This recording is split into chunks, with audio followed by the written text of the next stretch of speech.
Hey everyone, it's Brittany. Sorry if the quality of this video is not very good. I'm not sure how it'll turn out since I'm doing this on my phone and normally I don't do that. So today I really wanted to talk about something a little bit different. I wanted to talk about my anxiety and my panic disorder, and I'm not doing this for sympathy or anything like that.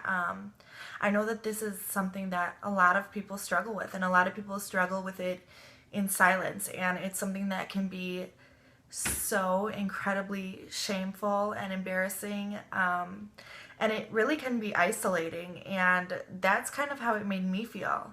So I just wanted to talk about it today and get it out there, and I'm done being embarrassed about it and ashamed. It's part of who I am, and I'm finally seeking treatment for it and starting to feel a little bit better.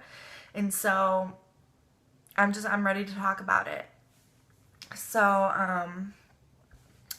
anxiety disorders are different for everyone. The way that mine manifests is in, I have health anxiety and I also have a panic disorder. And so what that means is I sort of have catastrophic thinking where if, it sounds completely ridiculous and I know that, but if I have a headache, I'm like, oh my God, what could that be? I must have a brain tumor, or I always think the worst possible thing. My arm gets tingly, and I'm like, oh my God, I am definitely having a stroke right now. And I know how crazy that sounds, and I'm not just saying it. These things are things that I've really felt and I've really struggled with in the past. So just if you're feeling that way, you're definitely not alone. There are other people that are like that out there. And so a little background on my anxiety. I had my first anxiety attack when I was 16 years old, and at the time I had no idea what was going on. I just felt like something was horribly wrong with me, and I just didn't want to be in the situation I was in, and I don't remember it lasting very long. Obviously, at the time I had no idea it was a panic attack, but looking back on it now, I know that's exactly what it was. And so for years, it was just here and there I would have an anxiety attack, or it was never really an ongoing thing until probably my early 20s. When I was in my early 20s, it just became, I was just a worrier. I was always worried about something, always anxious about something. I, had a hard time settling down and calming down, and it's been like that for years where I just cannot relax. I have a really hard time just being relaxed and being comfortable and feeling like everything is okay. And so when I had my daughter is when my anxiety really started to go downhill. Before that, it would come and go, and I always felt like it wasn't something that I really felt like I needed help with. I always felt like, well, it'll go away in a little while and I'll be fine. When I had my daughter, it really started to go downhill, and the anxiety, the worrying just became constant. It was so overwhelming. It was just part of every second of every day of my life, and it really brought me down, and it becomes very isolating because you start, especially for people with panic disorders. Now, like I said, everyone's is different, but mine would be, let's say you're at the grocery store and you have a panic attack, you just feel like, oh my God, I need to leave this place immediately. I have to get out of here. And so the next time you have to go to the grocery store, your mind kind of tells yourself, okay, this place is not safe, obviously, and you're much more likely to have an anxiety attack in the same place again. So with panic disorder, what ends up happening is you sort of, some people start to sort of get agoraphobic, and that's what happened to me. And I don't mean that in the way that I wouldn't leave my house, but it just became where less and less places felt safe, and I started going less places, especially without my husband. I literally cannot remember the last time I went to a grocery store by myself. And as a 26-year-old mother, the shame that comes with that and the embarrassment of that is just so overwhelming, and you just feel so alone. You don't feel normal. You feel like something is so wrong with you because you should just be able to go to the grocery store. It's not that difficult. And people start saying, well, just relax. I don't know why you worry so much. Just calm down. And you start to feel like, well, I know this is in my head, but I'm not choosing to feel this way. And it's so hard to deal with when no one around you really knows what you're going through. And so my anxiety started to turn into agoraphobia a little bit.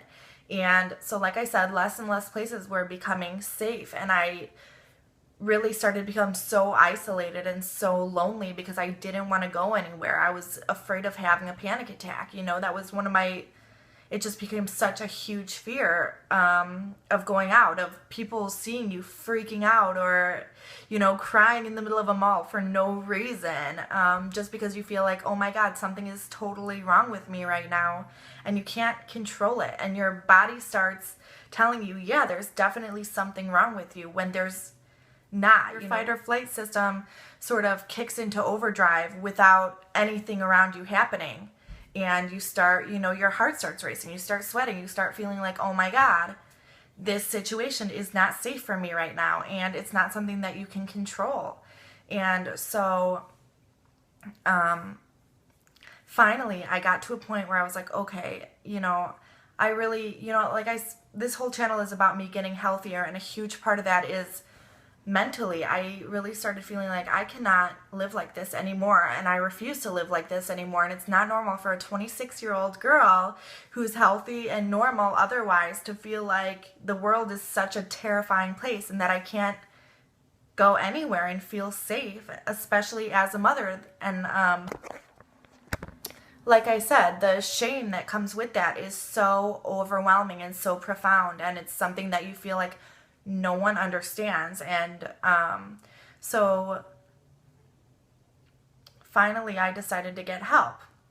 Now, along with my anxiety, I really, since I did stop going out and I started becoming sort of like a hermit, like I sort of like sunk into myself, and I started losing who I was. Like, yeah, I was a wife and I was a mother, but I didn't know who I was as a person anymore. And I think that a lot of mothers, especially stay-at-home mothers, really do go through a point where, obviously not all of them, but I do think a lot of stay-at-home moms go through a period of time where they feel like, you know, like they're losing themselves. Like there's been so many times where where I've said that I feel like I'm just a mother and just a wife, and I don't know who I am. And that also played into my anxiety. And, you know, they kind of played off of each other, the feeling like I've started to lose myself, and my anxiety was part of that, and my anxiety sort of egged that on because it was just safer to stay at home and, you know, be with my little family instead of going and pursuing my interests and my dreams and making time to be with my friends, because it was just too scary for me. And so it really put me in a place where I was isolated and lonely, and my world just kept getting smaller and smaller. And so finally, very recently, I decided that I was going to do something about it. I decided I am not going to live like this anymore. I refuse to live one more day in this fear. And so I finally made an appointment with a counselor, and that's nothing that I don't think I should be ashamed of. I don't think anyone should be ashamed of. So I made an appointment with a counselor, and I got on medication for my anxiety, and that was just under a month ago. And so slowly I'm starting to be able to function a little bit better. Now, my medication is not perfect, and it's something that will be ongoing to figure out what is the best thing for me. But slowly I've been able to start coming out of myself a little bit, and that's a huge part of why I'm doing this channel, because I needed something that was just for me, that had nothing to do with my husband and my daughter. And even though I love them so much, they shouldn't be my whole world. It's not healthy for anyone, for them or for me.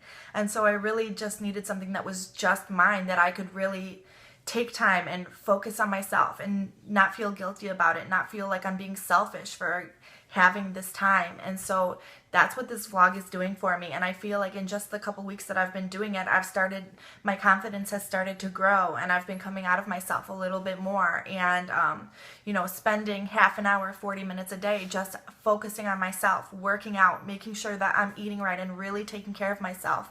Those things alone really help anxiety. You know, taking good care of yourself is one of the best things you could do if you have an anxiety disorder or depression or anything. Just really making sure that you take time to focus on yourself and know that it's not selfish. And this is the best possible thing I could do for my daughter and for my family, is really take care of myself. And that's why I'm doing this vlog. And I really do feel like it's helped me in so many ways already. My confidence has started to go up immensely.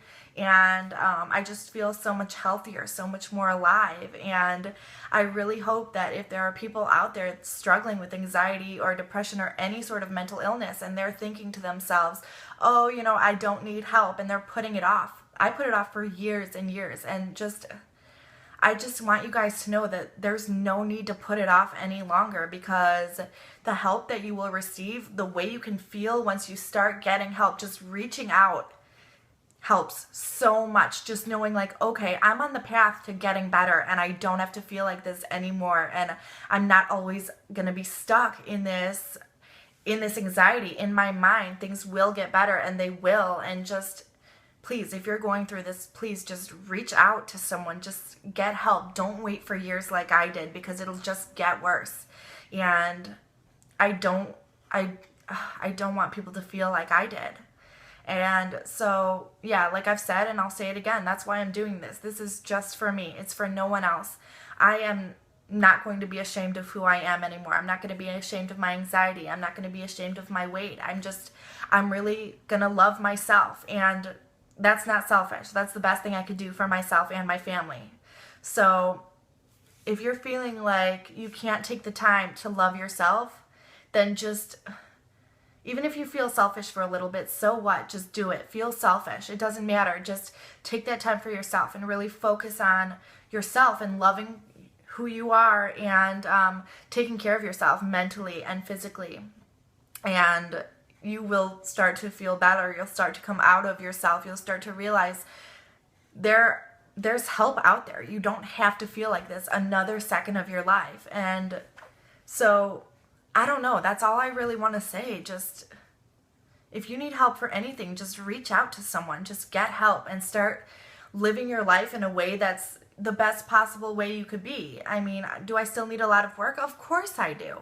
But, you know, I'm taking steps in the right direction, and I hope that everyone is doing the same thing. So, sorry that this was kind of rambly and all over the place. And thank you guys so much for listening. If you've been watching my videos and supporting me, then thank you so much. It means so much to me. If you're in my life supporting me, thank you. Thank you. I can't say it enough, but I love you guys, and I'll see you guys soon. Bye.